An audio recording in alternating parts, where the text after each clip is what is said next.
This is Studio 809.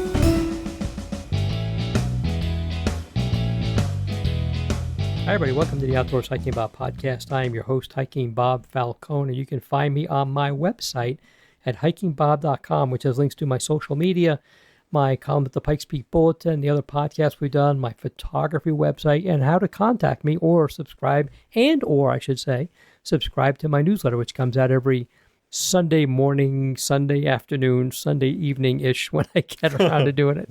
There's a lot of work that goes into both these podcasts and doing a newsletter, but I want to get information out there.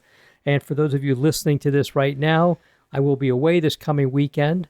So there may or may not be a newsletter this weekend. I'll try, but I will be away. So it might be an abbreviated one, but there will be something, hopefully something this coming weekend. So anyway, all that stuff there at hikingbob.com. Joining me today is my co-host, Wild Westendorf. Hi, Kevin. Hey, everyone. It's Kevin Wild Westendorf, and you can find me on Facebook and Instagram at Wild Westendorf, and my website, wildwestendorf.com. Cool. I found out a couple things with some newsletters I subscribe to about podcasts and stuff like that.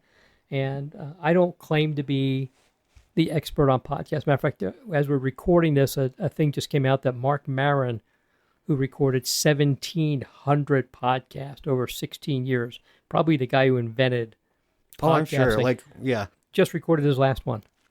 He's calling it quits, going out the door. His last one with Barack Obama, who he recorded one with several years ago.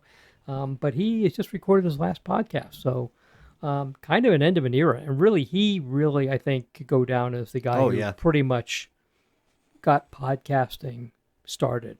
16 years ago, who knew 16 years ago, did we even have iPhones? I'm not even sure we did have iPhones 16 years ago. If they were just barely around. So I believe the first iPhone came out in 2007 or 8. Yeah. So they were out. It was still fairly novel. Yeah. Yeah. And you probably actually even weren't using your iPhone for something like that. You probably still had an iPod. Yeah. For something like that. So anyway, so kudos to Mark Maron. I'm sure he listened to this podcast and was happy to hear me say that. I'm kidding. Well, anyway, one thing I found, Kevin, is two things. And I hear this on some of the podcasts I do. People don't like hearing a lot of filler between the podcast, the host and co-host, or that's not related to the podcast. They don't like hearing a lot of that in the beginning of the podcast. One of the podcasts I listen to, it's great, but they spend like 30 minutes just blah, blah, blah, blah, blah, blah, blah, blah, blah before they get on with the podcast. I know about that, yeah. You probably know the one I'm talking about. Very popular, very big, so they're successful, but it's not because of all the stuff they do ahead of time. A, people don't like listening to that, and B, my pet peeve, and we don't do it on this podcast, because I just don't want to do it, is ads in the middle of the podcast. Yeah. I hate it, and I hate it when it's a hour-long podcast and there's 3 sets of ads in the middle of the pod. It's like you're only on for 50 minutes, or an hour. 3 sets of podcasts. I mean, fast forward. This is why on this podcast you hear them at the beginning, you hear them at the end. We're not TV station. We're not going to run ads in the middle. As much as I can make more money doing it, and trust me, I don't make a lot of money on ads anyway. I only get a check like every 3 months, so that's how little I make on them. I'm not going to run them in the middle because I don't like it. I don't think the listener likes it. So that's why when we have you on here, I have a guest, we go right into the topic matter. Correct, yeah. And so anyway, it's all podcast related, but I want people to know that I listen to a lot of podcasts. I learn a lot from how other podcasts do things. I also learn what I don't like that they do, and we don't do them here. Yeah, and like my favorite podcast does the thing where they jump into a topic, they talk about it, but they'll pepper in the occasional story that they can relate to, which makes it more of a personable thing to listen to.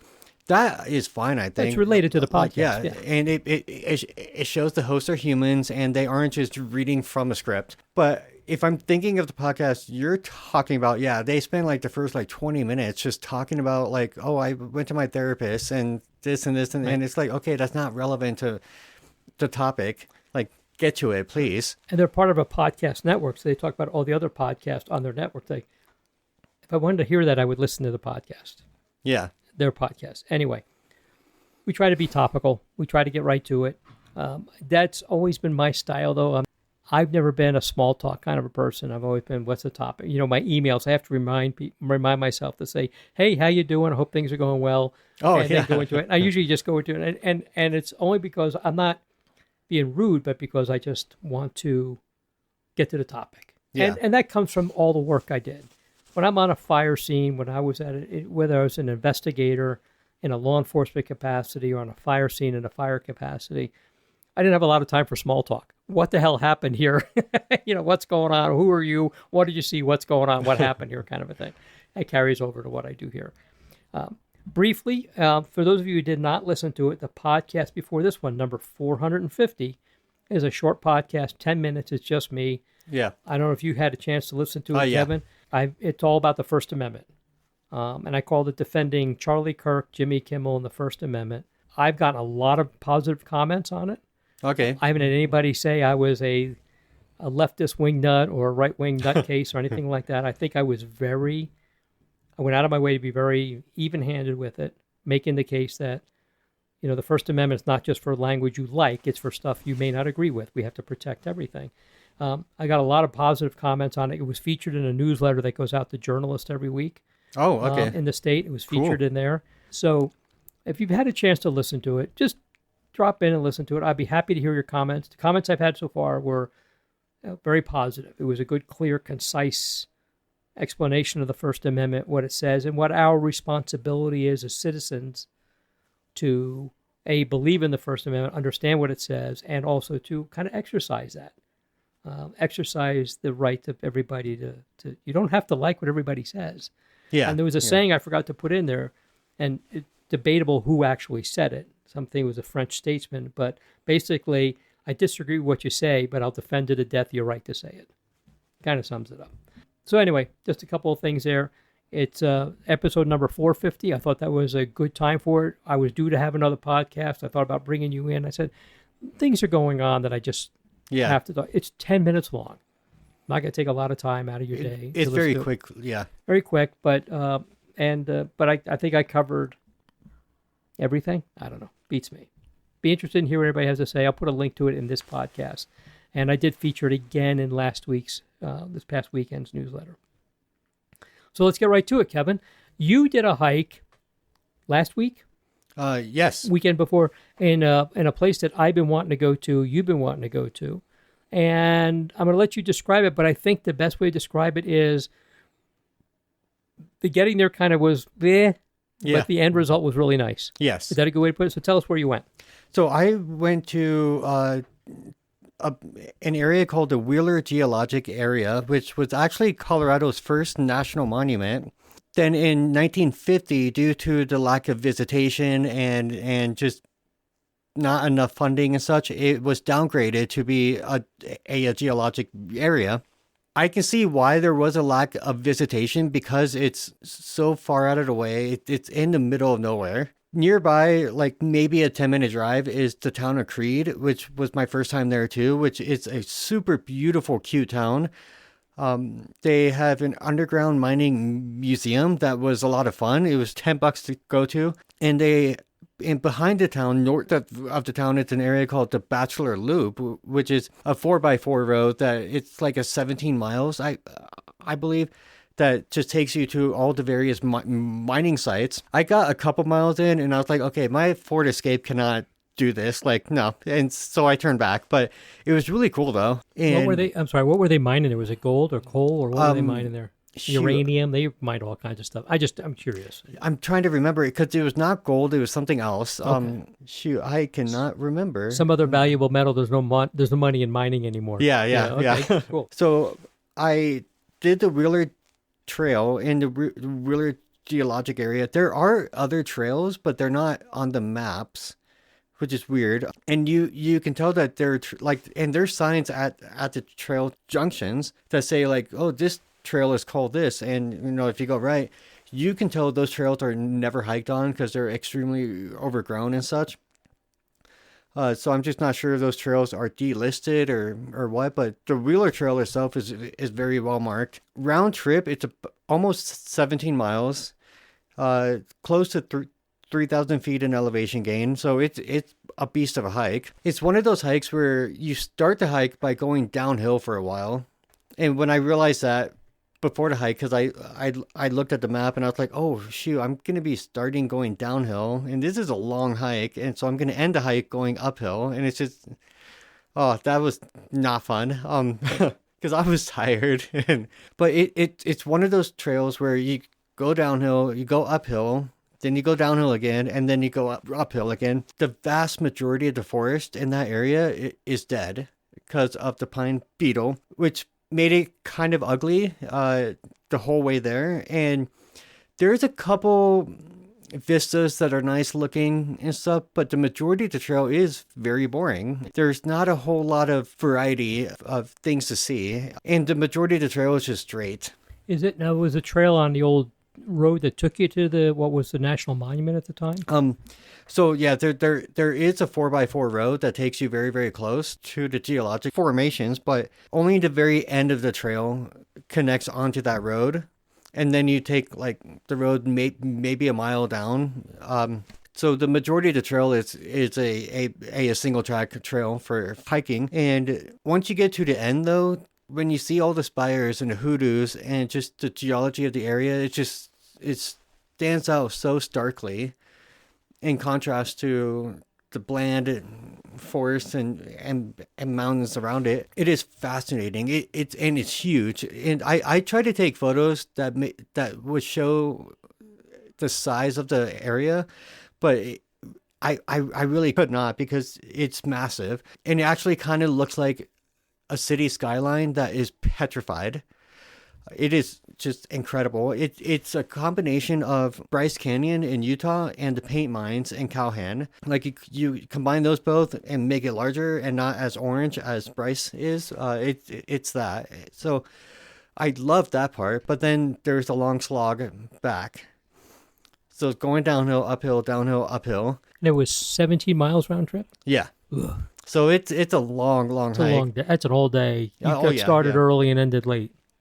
Yeah, which is why I got a place in the town of Creek, because I was just like, I'm not going to drive 4 hours back home after this, because from the Springs, it's a 4-hour drive. But to get there, you have to go on Highway 149, and I got there from Highway 160, and then I went north on 149. So you came through South Fork and then went up at that intersection of South Fork. Yep. Just before you head up Wolf Creek Pass. Exactly, okay. Yep. I know exactly where you were.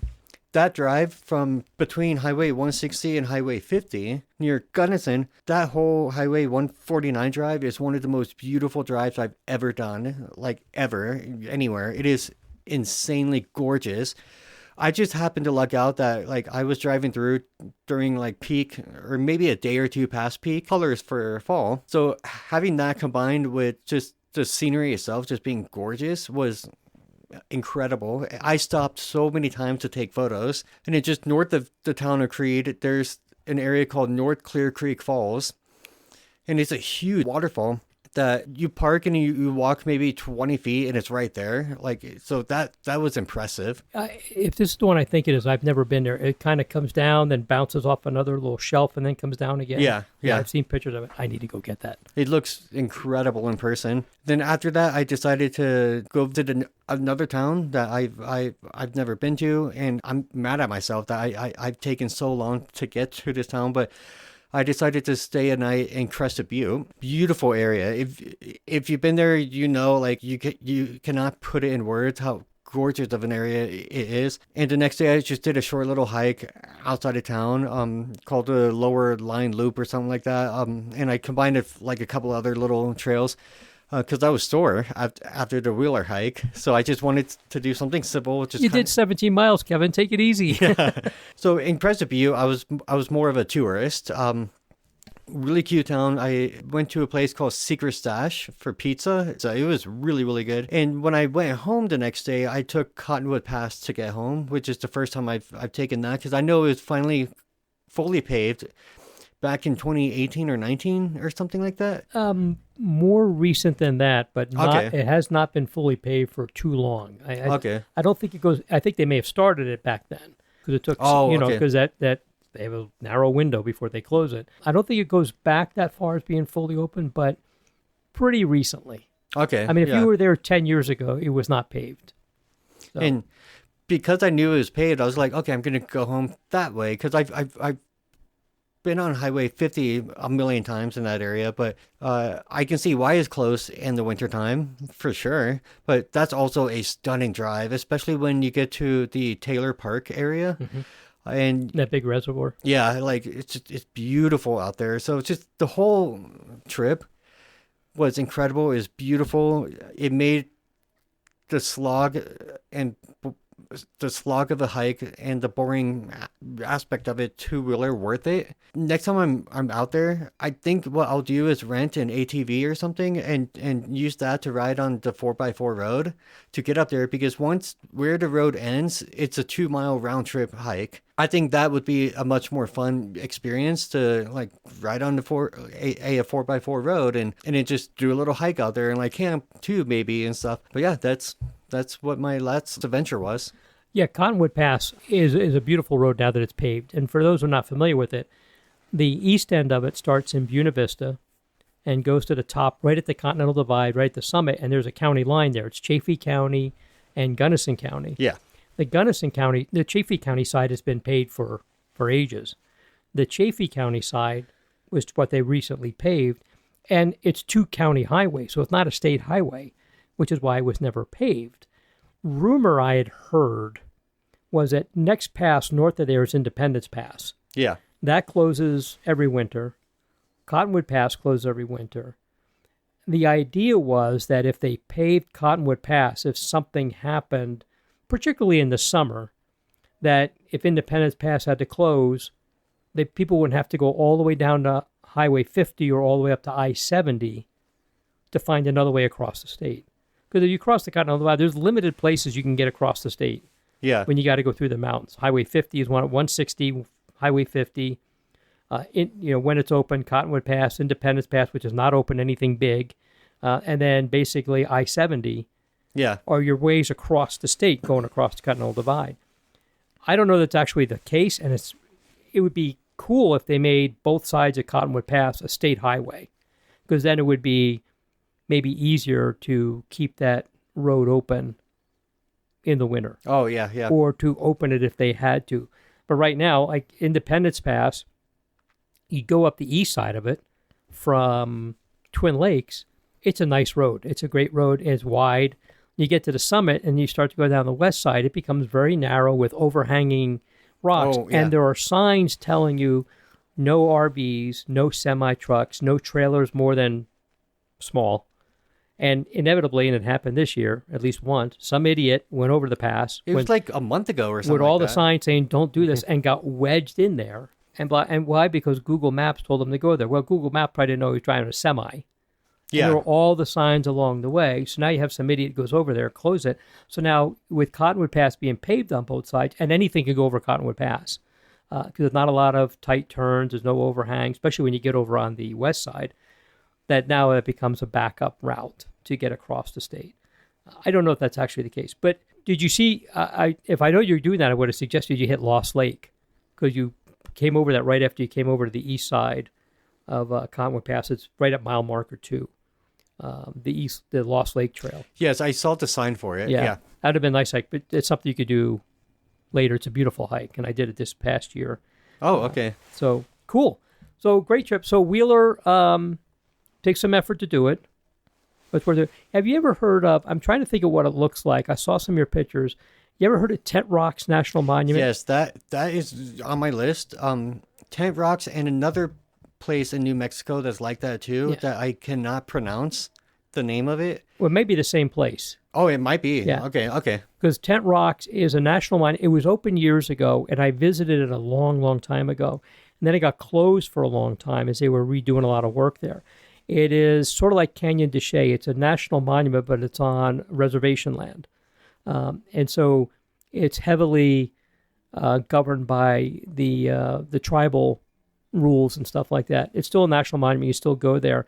But it's a lot like what you're talking about, these sandstone cone-shaped formations, which is what Wheeler looked like to me in the pictures that you had posted. So you have Tent Rocks and you have Wheeler, and you mentioned Bryce Canyon, kind of all the same kind of thing. And I'm thinking, boy, yeah, it looks a lot like Tent Rocks. Tent Rocks is about, I don't want to say it's not even an hour west of I-25 between Santa Fe and Yeah. Albuquerque. And there's now signs for it. Used to be there were no signs. You kind of, if you knew where to go there. But it's kind of a cool place to go. So anyway, Wheeler's kind of like that. Yeah. So I want to go to Wheeler. I'm not enthused about the 17-mile round trip hike to get there, though.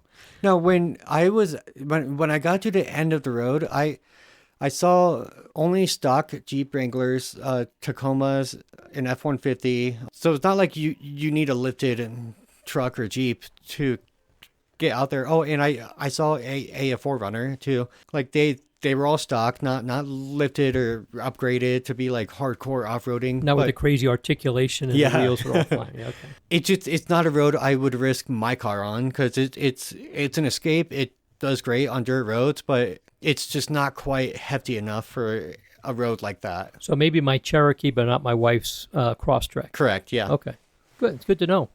So it sounds like a fun trip, though. Your pictures look great. Kudos to you for doing a 17-mile hike. I think if I did a 17-mile hike, I'd probably still be out there finishing it. But great. I'm glad you got to visit it. If you get a chance, check out Tent Rocks. I know you sometimes go down to New Mexico and check it out. I know that they reopened it within the past year after it had been closed for quite a while. Okay. So I know it's open again. I have not. I was down there many years ago. Many years ago. I'm not even sure it was actually a national monument at the time. Oh, okay. I'm not even sure. I mean, it was open. It was accessible. We weren't going out there we weren't supposed to go, but I'm not even sure it was a national monument at the time. It may have just been I think it's kind of tribal land, but also Forest Service land or something. But somehow we ended up out there. I tried to find pictures of it, but I think I was actually still shooting film. Oh, wow. So I'd have to go through that filing cabinet over there full of slides. And I'm not going to do that. I'll just go back and shoot it on digital where I can find it on my hard drive. So cool. I'm glad you got a chance to do that. Sounds like a lot of fun. Crested Butte's a beautiful town. Oh, yeah. I was there this past summer to do some wildflower stuff. The drought kind of put a crimp in that, but there was still plenty. Again, came back with great pictures. Fall colors just happened out there. I've seen a lot of my photographer friends were out there for fall colors. Beautiful spot. It's a unique place where it's got the fall colors just rampant there, scads of columbines, and then, of course, a lot of aspen, so a lot of fall colors. It's a beautiful town. Then there's skiing nearby there. So it's a small town, and then there's the town of, what's it called? Mount Crested Butte, right? Yeah. Which is actually where I stayed last time I was there. So it's a little, they're connected, but, there's 500 feet between them or something like that. But a pretty cool little town. What I liked about Crested Butte is and this is nothing against Aspen or Telluride, which are beautiful towns. But Crested Butte felt much less bougie. Oh, yeah. Than those towns. Yeah. It felt much more like my people. Like, it's still a wildly expensive place to live, obviously. In the downtown area, I walked by a realtor's storefront, and they were showing signs of homes that they had just sold in the area, and I'm talking like a cabin for like $3 million and stuff, and that was on the cheap side. So yeah, it's bougie, but it just felt less of that. Yeah. Yeah, I think one way to describe it is it's expensive to buy a place there, but it's not necessarily expensive to live there. Yes. Does that make sense? Yeah. There's not a lot of 5-star rated. Not that there are any in Aspen either, but you know what I'm saying. It's not like it's like this, fancy French cuisine where there's like three 1-ounce things on your plate and you spent $50 on it or something. It's expensive to buy a place there, but other than that, it felt kind of middle class, blue collary, kind of a place. You didn't get that. Everybody's walking around wearing, I don't know, what's some fancy fashion, brand. I have no idea. Me neither. I don't know where that stuff. But you know what I'm saying. You don't see those kind of stores in Crested Butte like you see in Aspen, especially Aspen. Not so much Telluride, but especially Aspen. You don't get that same feeling out of that. So it's a pretty cool place. I liked it. I think Crested Butte's pretty cool. And now that, you can zip over Cottonwood Pass pretty easily, it's a shorter trip than going. Yeah. I did the same thing you did. I went down Highway 50 and came up through Gunnison when I went there. But I came back, I went over Cottonwood Pass. So I was like, I need to see the new pass. And I stopped at Lost Lake on the way back. Very cool. So, Kevin, I have a column when you hear this, it's actually out, and there'll be a link to it in the Pikes Peak Bulletin about being prepared. You know, we're coming out of summer, going into fall. Days are getting shorter, temperatures are dropping, and it's one of these times of year where you could be out in shorts and a t-shirt during the day, but you better not be out in that when the sun goes down, because the temperature really drops, gets downright chilly during the day. So I have a column coming out, and there will be a follow-up podcast to go with that column in a couple of weeks. I talk about being ready for the change, and then there's a book that came out about being prepared for any emergency, and it's a really good book. The guy who wrote it's excellent. And one of the things that I've always advocated for, and you and I have talked about this, about incidents that could have been less severe, people had them, was having a locator beacon of some type, emergency signaling of some type. So I like a plain old personal locator beacon. There are some drawbacks to that. And you had one of those, but you recently switched to a Garmin InReach. Correct. Which has different capabilities. But along the course of that comes a different expense thing with that. Tell us what you bought and why you chose to switch from one device to the other. Well, actually, during my trip to do the Wheeler Trail and Creed and Crested Butte, I can't believe I was not responsible enough to notice this earlier, but I noticed my personal locator beacon that I got years ago actually technically expired 2 years ago. And they quote unquote expire because of the battery. And you can spend $100 or 150 to send it in to get a new battery and all that. But that got me thinking after my health scare last year and me getting back into like the bigger hikes in the more remote areas, because I cooled down a lot on the hiking because of the health scare last year, and because there's anxiety there and stuff, like being alone in a remote area, like what if something happens. But now I'm getting more comfortable getting back into that realm of hiking. One of the things we've talked about a lot, and it's discussed in this book, is one of the things that get people into trouble by overextending themselves. Yeah. And you did the smart thing by concentrating on not overextending yourself until you were sure your health was where it should be. Exactly. Yeah. Which is, you're smarter than a lot of people out there. And with that, my mom is she's being a mom, you know, like she's constantly worried sick. I will come back from a hike and I'll get a bunch of texts from her saying like, make sure you text me as soon as you're done and stuff. So I knew I had to get another beacon or something like that regardless. But to help calm my mom down, because, you know, she's being a mom, which is normal, I did some research, and I've hiked a couple times with friends who have a Garmin InReach. And I think the fact that you can text, and there's different models of it. There's a more expensive one to where you can like text photos and stuff. And it's like, okay, I don't need that. Like, I don't need to share a picture that bad. You know, I can just wait until I'm back in town and then text it. But you can also request a weather update of where you are, because I was on a hike once with friends, and we could hear thunder in the distance, and we were like, should we continue to hike? Like, is the thunder coming, like, is it going to be away from us or is it coming towards us? And my friends were able to just do a weather request thing, and like it takes about a minute to update, and then like see like, oh, okay, the storm is going away from here. So let me just interrupt you real quick. So this is done through an interface with your cell phone, not actually on the device, right? Both. Okay. Yeah. So they actually had some information on the device? Yeah. So it has a screen on it? With the phone, it has like a lot more info, obviously. The InReach does have a little screen, so it does show you like a map and weather and text and stuff. Cool. I could text from the InReach. There is a way to do a personal text from that, which I would not want to do, because you just have to press the up and down arrows a million times for each letter. But you can use an app on your phone to type out a message, and then it sends it to the Garmin, and it goes up in the satellites. So I decided to get a Garmin InReach Mini 2. It has like 14 days of battery life. It has a bunch of features I'm not going to use, but it does have this one cool one where it can update your location every 10 minutes or half hour or hour or something like that. And it creates a link that you can send to someone so someone could watch your progress if they wanted to. I don't see me ever using that feature, like kind of... It's pointless, but like an emergency locator beacon, it has an SOS button on it to where you have to press and hold it. And then what makes it different though an emergency locator beacon will directly contact search and rescue, and you register it so they'll have all your info and like your name, address, emergency contacts, and all that.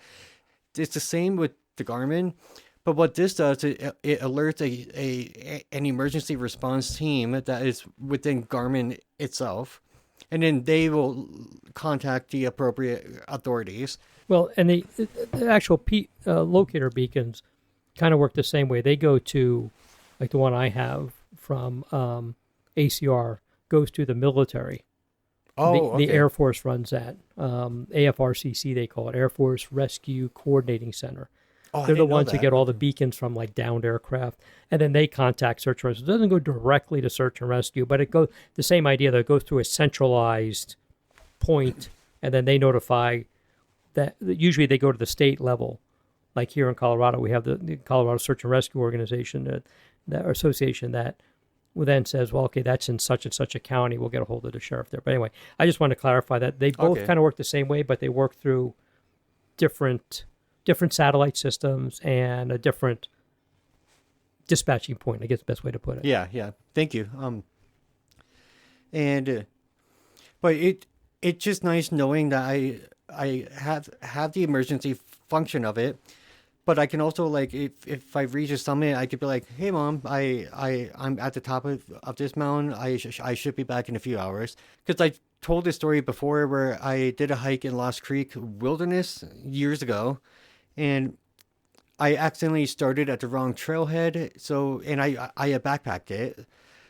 So the next day I was looking at the map and I was really confused, and I was like, I should be way up here on the map on this loop, but I'm actually way down here. And it took me a while to figure out, like, oh, it's because the map I'm looking at, you're supposed to start at this other trailhead, but the trailhead that I started at added 12 miles to the hike, and I still can't believe I did that. I mean, but you live and learn. And I have not made a mistake like that since then. So I had told my mom and friends that I should be back in town by like late Sunday afternoon. I didn't even get back to my car till like 10:30 o'clock at night.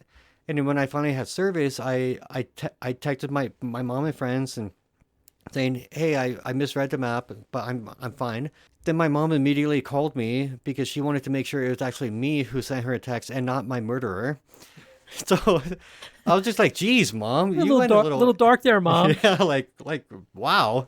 But yeah, it'd be nice in case if something like that happens again, I can just say, hey, a heads up, I'm going to be late getting back because of this and this and this. And especially in the area of where the Wheeler Trail is, the majority of that area, there is no service anywhere. So it'd be nice to have that just on a road trip when I'm up on a mountain pass or something and there's no service, like in case the car breaks down or something. It'd be nice to just have something to communicate instead of like an emergency locator beacon it's just a button to press and that's it. You can't like get words sent out. Right. So I carry a regular emergency locator beacon, and one of the reasons why is I just wanted to buy the device and have something that if I press a button, somebody's going to come. Yeah. The disadvantage of that, the advantage of that is I pay one price. I don't have to pay any subscription fees. We'll talk about that on your device here in a second about what the cost of the device is and the operating costs are. So I bought it, paid for it. It did run out of battery. Well, it didn't run out of battery. It hit a 7-year mark. I sent it to a place in Florida, $100. They put a new battery, recalibrated it, checked all the functions, sent it back to me. Took 5 days. Oh, boom, nice. boom, boom. It was back really quickly. But one of the things is I cannot message through it. And I'm thinking about a situation I had in Arizona 2 years ago, way up north of Cave Creek, north of Carefree, way north of town, in the middle of the Tonto National Forest. And Cole and I were going to do a hike. And my wife dropped us off at this north end of this trail. And on the way up, I said, pick us up at that spot as we just passed. Hang on a second. The dogs are barking again. I said, pick us up here in about 3 or 4 hours. I forget what I told the time frame was. I remember this. So what happened was Cole and I go on this hike and realize we get into it and we completely lose the trail. Can't find the trail. Completely overgrown. So I don't want to go blundering through the woods and get hurt or lost or something like that. So I decided we're going to go back to the trailhead we started at, and then we're going to hike down the road to where I told my wife to pick us up. Well, the road was a lot longer in distance than the trail was. Okay. So at the pre-designated time, she shows up at the trailhead. We're not there. And she knows we're not going to be precise. It could be plus or minus 20 or 30 minutes. I could be waiting for her there for 20 minutes. She'd be waiting for me for 20 minutes. Mm-hmm. It happens. You know how that goes. You just don't know. Me, I'm taking pictures. I could stop and take a bazillion pictures. So it's not like if I'm not there right at the time, anybody's going to get worried about it. If I get there and she's not there, I'm not going to get worried about it. There's always a leeway of time. I had no cell phone service. And I put a message in my phone. Lost the trail, hiking back on the road, or going to be delayed, and drive down the road to find us. Problem is, I figured if I had like 1 second of service, I could just boop, hit the button. Never had any service. Sure enough, we're now an hour late. She doesn't have any service, but somebody's driving by at this trailhead. She doesn't want to leave the trailhead, so she gets them to, hey, can you get the sheriff? Because she now thinks we're lost or hurt or not murdered. Yeah. So she thinks we're lost or something. So I finally show up, tell her what happened. Cool. And on the way out, we run into the sheriff. Ooh, we're fine. Told him what happened. He goes, yeah, that trail is kind of sketchy. But, that's what happened. So I like the beacon I have because if I hit a button, it's going to alert people and they're going to come looking for me. But the defect, I shouldn't say defect. The downside of that is I could have messaged her and said, lost the trail, we're coming up the road, go past the place you told us to pick us up, find us on the road and get us. Yeah. Couldn't do that. So there are advantages and disadvantages. Now, one of the disadvantages of what you have, and we'll talk about this, is the cost of the device and the service. So you want to go into what all that cost you? So when I got the personal locator beacon, I believe I spent $350 on that. It's about what mine cost. Yeah. And it's a flat cost. It's a one-time cost. I mean, you don't have to pay a subscription or anything, which is really nice. With the Garmin, you do have to pay a subscription, which is a bummer. I'm only on the standard plan, which is just, it keeps it active. It's $7 a month, which is like the cost of a coffee now, and it allows you to do text and weather requests and stuff, but it will charge you 10 cents per preset message because it has a series of a preset text to send, just saying like, I'm okay, I'm not okay, I'm late, I'm early, that kind of stuff. Exactly, yeah. And does it come programmed with that, or you give it the preset messages? It comes with that. Okay. And it says like, I'm starting the trail now, or I'm leaving the trail now. So it just gets like little updates like that. Stuff you would expect to tell people. Yeah. Okay. And it's 10 cents a message. It's fine. But if you send a personalized text, like one you type on your phone, it's 50 cents a text. So I told my mom, I've tested it out with my mom and a few other friends, and it works. And it will also, you can also enable it to send an email too. So I have it set up. So I told my friends and my mom, like, if I ever send them a message, don't respond because I'll get charged for it. Unless if I ask a question and say like, hey, what's the weather like in the Springs or something like that. But if I'm you pay 10 cents ingoing and outgoing for a preset message. Okay. But it's 50 cents for a custom message. So I told my mom and my friends, like, don't message or don't respond if I'm just updating you on something because I'll get charged for that. Unless if I ask a question. But just the preset ones are nice because I can send those to like as a text message and an email. And it's nice to be able to do both because I can like just it's a redundancy thing, and I just know it'll help keep my mom calm down and stuff, and not worry as much. And yeah, it brings a better peace of mind. So I'm looking at that. What did the device cost you? So I actually got mine used on Facebook Marketplace for $250. Okay. A new one is for the basic InReach Mini 2 is $300, and then you can get like different models that are $400 or $500 that allow you to do like photos and stuff like that. So, they used to be a lot cheaper, but you had to pay the subscription fees. Yeah. So now they're about the same price as a beacon, Like I have just a plain simple personal locator beacon. So it's $84 a year for the standard plan. What would be how much is the next plan up? Next plan up, I think, was $15 a month. Okay. And then there's one that's like $40 a month. So you get into $160 and you get into $500 a year, $160 a year, or $500 a year. That's the only, and I will start out by saying, no matter which device you go for, get something. Yeah. And don't rely on this SOS feature in your Apple iPhone because it's very limited. Yeah, I read a lot about that, and apparently it is inconsistent as heck. Yeah. Because that's not what the device... There's a lot to be said about devices do a lot of things. There's also a lot to be said about specialized devices. Yeah. That's why I have a beacon and a GPS and a cell phone and an iPod. Yeah. Because I don't want everything tied down to one set of batteries. That could go south. I'm glad you got it. There's been a lot of articles written about personal locator beacons or too many false alarms, like the device I have. And you read into it, and it's not that there's anything, and there's still some misinformation about it. There's nothing wrong with the devices. It again falls back to user error. Yeah. They activate the thing by accident, and there's no way to tell anybody it's an accident. Where with your device, if you activated by accident, I don't think there's any less accidental activations with like a Garmin or a Spot than there is with the regular personal locator beacon. The difference is they can message back and go, "Are you really okay?" Yeah. And you go, "Sorry, screwed up," and that can cancel a response. With a beacon, you can't do that. There is some misinformation that they need to triangulate a beacon like I have with 3 different satellites before you know your location. Completely not true. Mine has a GPS in it. It sends the GPS coordinates with it, like your device would do. When I send a message, it includes the coordinates too. Right. So tell me, when somebody gets that, does it show up on their phone as a regular text message, or do they need to also have a Garmin app on their phone? The text message has to be the Garmin app, which is the downside. When the message comes out, does it have a link like click here to download the app or anything? Or no. Okay. But the message does have a GPS icon to click that to see where it's sent from. So it would open up like in Google Maps or something? Yeah, Okay. Which is why I like the email feature, because it sends it as an email. You don't have to have a special app for that. Okay.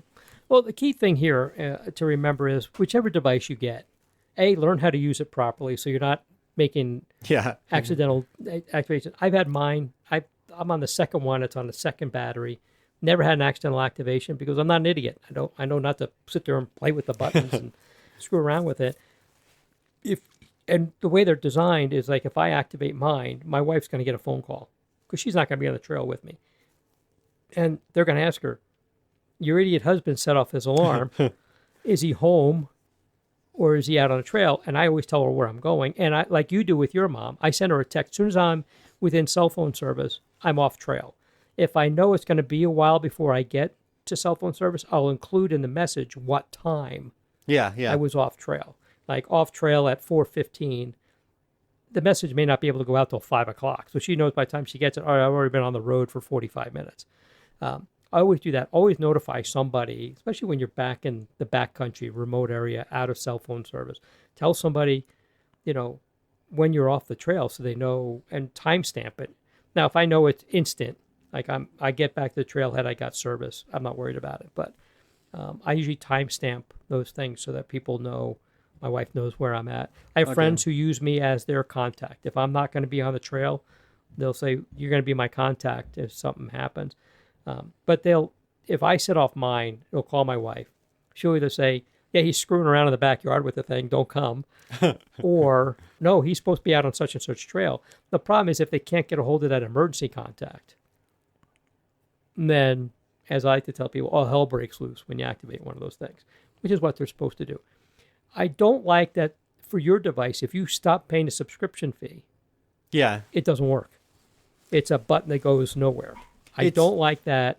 I think that at the very least, whether you have messaging enabled or not, it should be like a cell phone.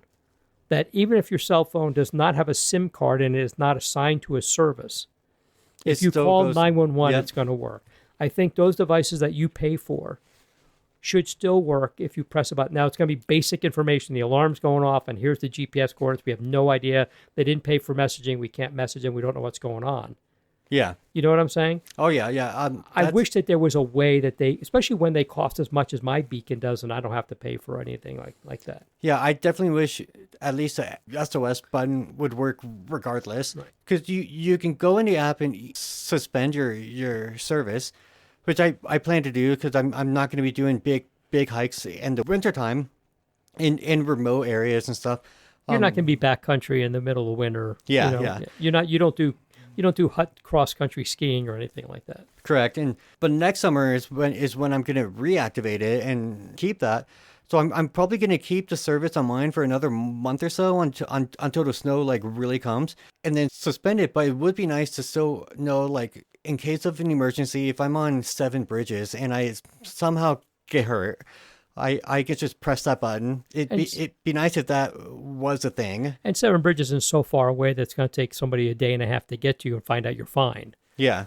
Fire department will get there in an hour and you'll figure out if you're okay. I'm glad you got something. We've talked about this. You and I have had this discussion many times. How many incidents have happened where people died in the backcountry because they didn't have some type of signaling device, whether it's a Garmin InReach or a Spot or ACR like I have. That's just a basic PLB that just notify people.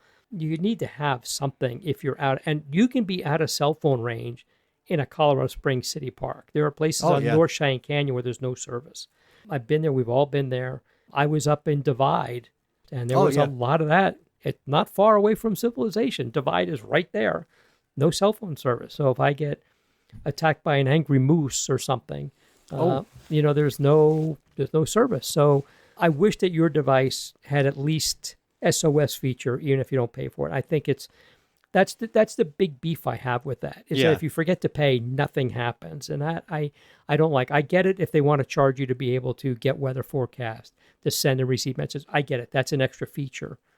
This should be like a cell phone. If I had an iPod Touch that I like listening to the podcast and music. I have a separate device, an iPod Touch. It got wet, died. They don't make them anymore. I recycled an old iPhone to use it. It has no SIM card, has no service. But you know what? It's a backup because I can still call 911 on that, and that's required by law. Oh, that's right, yeah. So I wish they did that with a device like yours that you could still signal for help with it. But the key thing is get something. If you are backcountry a lot, if you're hiking in a Colorado Springs City Park, you're going to have cell phone service. You can be fine. Or even if you don't, there's got to be enough people going by. Exactly. You can get somebody to come help you. But if you're anywhere in the forest, how many hikes have you gone on where you haven't seen somebody in 4 hours? Exactly. If you do those kind of hikes, you're the person who needs to have that kind of thing. Because when I did the Wheeler Trail, I didn't see anyone until I got to the end of that 4x4 road. All the Jeeps are. Can I get a ride? Yeah. I thought about that, being like, hey, can I get a ride when you guys go back? But I'll sit in the back and be quiet. I wouldn't even eat your snacks. Just give me a ride. But you mentioned being attacked by an angry moose as an example. I forgot to mention that I did encounter a moose on the Wheeler Trail. Really? And I was going around a bend on the trail, and there's like a thick row of trees, so I couldn't see it. It couldn't see me. But then as soon as I went around those trees, like, it saw me and it took off. But man, it scared the crap out of me because they're big. Yeah, they're huge, and it just like reared up on its hind legs, and it took off, which I'm glad it went away from me. But when you're just hiking for hours and you don't see anyone else, and then you just turn around the corner and this massive beast is like just goes up in the sky and then takes off. Like, oh man, Hey, Bullwinkle. Yeah. Oh, that's funny. That's funny. But it did what typically they're going to do. They don't want to be around humans. I've been telling people to be very careful with dogs. Yeah. Out on trails, backcountry, because moose see dogs as a threat, and they'll come after a dog. And there's been people and dogs that have been stomped literally to death because of moose. Oh, yeah. So just a word to the wise. While you may legally be allowed to have your dog off leash back in a national forest, it's not a good idea because those moose will do bad things to a dog. They'll do bad things to you too. So yeah, sometimes I just make the difficult decision that Cole's not going to go with me on this hike because it's probably not a good idea. So, Kevin, great information on the device. When mine comes up to get a new battery, I may make the decision to get something subscription-based that has more features to it. Not that I don't trust the beacon, but I do like the fact that there is that signaling. And, by then I may have an iPhone where I could use that for the messaging part. I'm not an iPhone user. I'm an Android user. Mm-hmm. But I think Google's coming out with that in their Pixel phone. So maybe that'll be the way I do the messaging, is through the satellite. I don't need a new device. I don't know. I'm just weighing the options. But I just got a new battery in mine year before last, so it's good for a couple more years. Oh, okay, yeah. But we'll see how that goes. Kevin, the only other thing I wanted to touch on real quickly, I'm planning on a follow-up in the Pikes Peak Bulletin on this, is, as everybody knows, the government, as we're recording this, maybe by the time it goes out, it'll be over. I doubt it. Federal government's on a shutdown, no budget, people working without pay. By the time you hear this podcast, I'll be in the air flying to my next trip. Hopefully, air traffic controllers are all at work, and the TSA people are all at work. Thank you so much for working without a paycheck. Can't tell you how much I appreciate it. As a public servant, I get it. You have a job to do, and it doesn't matter whether you're getting paid. But we can be grumpy about it, or we can be. I plan on being very nice to the TSA people at the airports I'm going to be going through this week and next week. But it's also budget time for city and county and state governments. So I'm working on trying to get an idea of how the various governments are doing here. So I've sent requests to Colorado Springs Parks, El Paso County Parks, the town of Monument, and the town of Manitou Springs. Because what happens here in Colorado is our property taxes are pretty low. I think they're like the 10th lowest in the country. I just saw a thing. And because of the Taxpayer Bill of Rights, as you're well aware of, you can't really raise taxes willy-nilly. It's a good thing. It's also kind of not a good thing. Not so much because of that concept, because of all the things attached to it. As you know, there's a lot of I'm not going to go into it. It's very complicated. It's been in effect for 20 years. I'm still not sure I understand it. But so we're heavily reliant on sales tax. Well, tourism was down this year, which affects sales tax revenue. And Colorado Springs is in a pretty good hole. They've already laid off 38 people in the city. Oh, wow. A sizable chunk of them came from the Parks Department, not line people. So not to say that people who laid off were not valuable, but they were not park rangers and maintenance people and trail people. But they're facing a pretty significant cut in their annual budget because sales tax revenue is down. So I'm waiting to hear how that's going to affect the Parks Department going next year and all these other towns. Everybody's been affected the same way. I do know from what I've been told from El Paso County Parks is that they are not going to see a budget cut, and they're actually moving forward with some capital improvement projects. Cool. Okay, good. The county, however, El Paso County is less reliant on a heavy sales tax than City of Colorado Springs, City of Manitou Springs, City of Town of Monument here in town than the county is. So the county has told me we're fine. Projects are going to go forward. We're not seeing any reductions in their budget so far. Now, nothing's final till December, but by now they have a pretty good bead on it. So I'll give you the caveat. We're still a couple months out before final budgets, but if by now they're not planning on it, more than likely they're not going to see any reductions because they would already be working through all that kind of stuff. Yeah. But I know Colorado Springs is seeing reductions.